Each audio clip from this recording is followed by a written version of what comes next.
आता पुढचा कार्यक्रम सादर करणार आहे चैताली ढवळीकर कराडे. तर मी तिची थोडक्यात ओळख करून देते आणि माईक तिच्याकडे सोपवते. चैताली ढवळीकर कराडे ती व्यवसायाने लँडस्केप आर्किटेक्ट आहे. सध्या मीरा रोड मुंबई येथे तिचं वास्तव्य आहे. वाचन आणि लेखना व्यतिरिक्त तिला गायन, पेन्सिल स्केचिंग आणि पेंटिंगची आवड आहे. तिने हौसेने आर्किटेक्चरची पदवी घेतली, पण मास्टर्स डिग्री मात्र लँडस्केप आर्किटेक्टमध्ये केली. त्यामुळे तिला रोजच्या पाहण्यातल्या झाडांचा अभ्यास करता आला.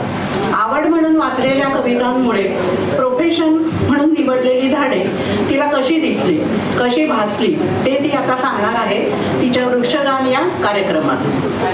चैताली. लँडस्केप डिझाईनमध्ये पदव्युत्तर शिक्षण घेताना मला लहानपणापासून रोज बघितलेल्या झाडांचा, रोपांचा अगदी बारकाईनं अभ्यास करायला मिळाला. तर त्यातल्या प्रत्येक रोपाशी माझी हळूहळू ओळख होत गेली आणि असं वाटलं की ही झाडं सुद्धा अगदी आपली माणसांसारखीच आहेत. प्रत्येकाचा स्वभाव वेगळा आहे, प्रत्येकावर होणारे संस्कार वेगळे आहेत. कुणाला बी लावून रुजवता येतं, कुणाला फांदी लावून रुजवावं लागतं, कोणी तर बाजूच्याचा हात धरून आपोआप मोठं होतं. प्रत्येकाची गरज वेगळी आहे. कुणाला खूप ऊन हवं, कुणाला खूप पाऊस हवा, कुणाला सावली हवी, कुणाला गच्च ओली माती हवी, कुणाला कोरडी हवी, कुणी तर वृक्ष रेतीत वाढायला सुद्धा तयार आहे. प्रत्येकाच्या गुणधर्मानुसार त्याला नेमून दिलेलं काम वेगवेगळं आहे.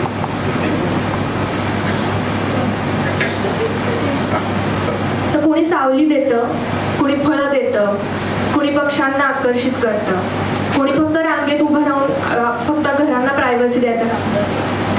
तर हा पहिलाच धडा शिकताना लहानपणी ऐकलेलं बीज अंकुरे अंकुरे गाणं माझ्या ओठांवर आलं आणि तेव्हा लक्षात आलं की रोप वाढवणं हे सुद्धा मूल वाढवणं इतकंच आव्हानात्मक आहे.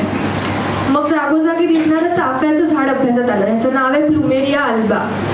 तर या झाडाचा उपयोग आता खरं तर बघा सावलीसाठी होत नाही, पशुपक्ष्यांना आकर्षित करत नाहीत ही झाडं, किंवा प्रायव्हसीसाठी पण होत नाही.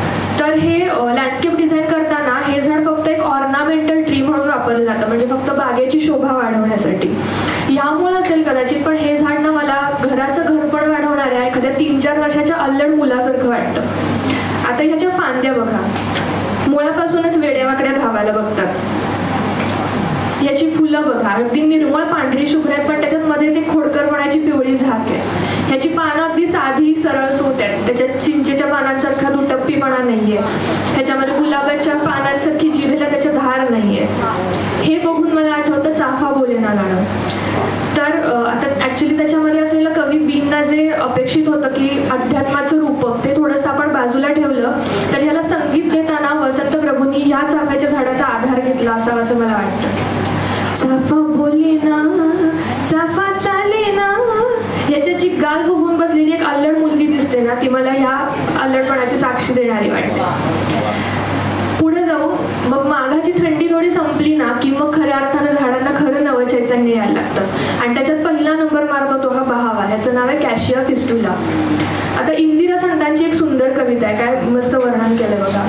नकळत येती ओठांवरती तुला पाहता शब्द व्हावा, सोन वरखिले झुंबर लेऊन दिमाखात हा उभा बहावा. लोलक इवले धम्मक पिवळे दवबिंदूतून बघ लुकलुकती, हिरवी परणे जणू कोंदणे साज पाचूचा तया चढवती. कधी दिसे नववधू बावरी, कधी दिसे नववधू बावरी, हळद माखली तनू सावरते, झुळकी संगे दल थरथरता डूल कानीचे जणू हालते. युवतीच्या कमनीय कटीवर झोके घेई रम्य मेखला, की धरणीवर नक्षत्रांचा गंधर्वांनी झुला बांधला.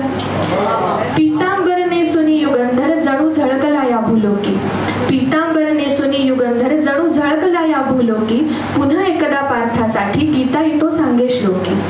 ज्या ज्या वेळी अवघड होई ग्रीष्माचा तुझ दाह सहाया, त्या त्यावेळी अवतरेन मी बहावा रूपे तुझ सुखवाया. आता याच्यापेक्षा बहाव्याचं अजून चपखल वर्णन काय करता येईल सांगा. पण आता फक्त हा सुंदर आहे म्हणून याचं तेवढंच महत्व आहे का, तर नाही. याला मेडिसिनल व्हॅल्यू खूप आहे. याच्या फळांचा जो पल्प निघतो ना तो त्वचा विकारांवर खूप गुणकारी आहे. अजून एक आहे, याला पावसाचा नेचर इंडिकेटर असं म्हणतात. म्हणजे बहावा फुलल्यानंतर साधारण 60 दिवसांनी पाऊस येतो असं मानलं जातं. त्याच्या पाठोपाठ येतं त्याचं भावंड कॅशिया जवानिका.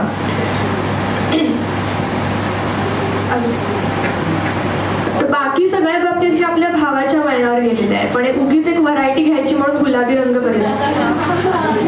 त्याच्या पाठोपाठ येतो गुलमोहर म्हणजे डेलॉनिक्स रेजिया, त्याच्यानंतर नीलमोहर जॅकॅरंडा, परत ताम्हण त्याचं नाव आहे लॅजिस्टोमिया स्पेशिओसा, आणि पळस म्हणजे ब्युटिया मोनोस्पर्मा.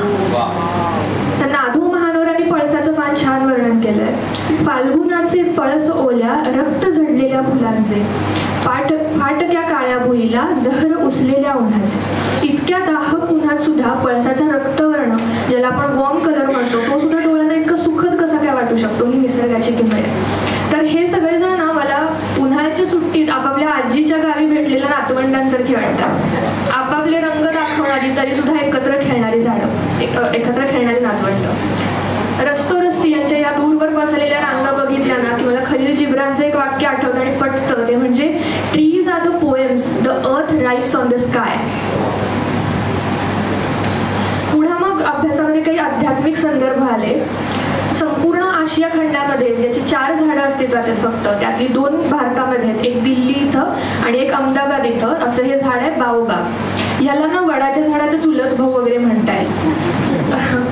जमिनीवर घट्ट पाय रोवून फांद्या पसरलेल्या याचं रूप बघितलं ना की मला घराघरातल्या ते खंबीर वडिलांसारखं वाटतं. योगायोगानं कवी मकरंद यांची एक कविता मला माझ्या वाचनात आली आणि त्यात सुद्धा मला एक बापच दिसला. पारंब्यांची मिठी पसरतं कुशीत घेतं, कुणाकुणाच्या स्वप्नामध्ये येतं झाड. पारंब्यांची मिठी पसरतं कुशीत घेतं, कुणाकुणाच्या स्वप्नामध्ये येतं झाड. आणि पायावर लाख कुऱ्हाडी मारून सुद्धा आधाराची हिरवी बोटं देतं झाड. अगदी असंच आता कदंबाच्या झाडाचं पण आहे. भागवत पुराणामध्ये कदंब वृक्ष हा राधाकृष्णाच्या प्रेमाचं किंवा कृष्णाच्या लीलांचं प्रतीक मानला गेला. या वृक्षाखाली बसून कृष्ण बासरी वाजवायचा अशा कथा आहेत, म्हणून याला हरिप्रिया असं पण नाव आहे. आता हाच संदर्भ घेऊन सुभद्रा कुमारी चौहान यांची कदम की पेड़ ही पण कविता माझ्या वाचनात आली. बऱ्याच जणांनी ऐकली असेल, ज्यांना माहिती नाही त्यांच्यासाठी पुन्हा वाचून दाखवते. यह कदम का पेड़ अगर माँ होता यमुना तीरे, मैं भी उस पर बैठ कन्हैया बनता धीरे धीरे. ले देती यदि मुझे बांसुरी तुम 2 पैसों वाली, किसी तरह नीची हो जाती यह कदम की डाली. तुम्हें नहीं कुछ कहता, तुम्हें नहीं कुछ कहता, पर मैं चुपके चुपके आता, उस नीची डाली से अम्मा ऊंचे पर चढ़ जाता. वही बैठ फिर बड़े मजे से मैं बांसुरी बजाता, अम्मा अम्मा कह वंशी के स्वर में तुम्हें बुलाता. बहुत बुलाने पर भी माँ जब नहीं उतर कर आता, माँ तब माँ का हृदय तुम्हारा बहुत विकल हो जाता. तुम आंचल फैलाकर अम्मा वही पेड़ के नीचे ईश्वर से कुछ विनती करती बैठी आंखें मीचे. तुम्हें ध्यान में लगी देख मैं धीरे धीरे आता, और तुम्हारे फैले आंचल के नीचे छुप जाता.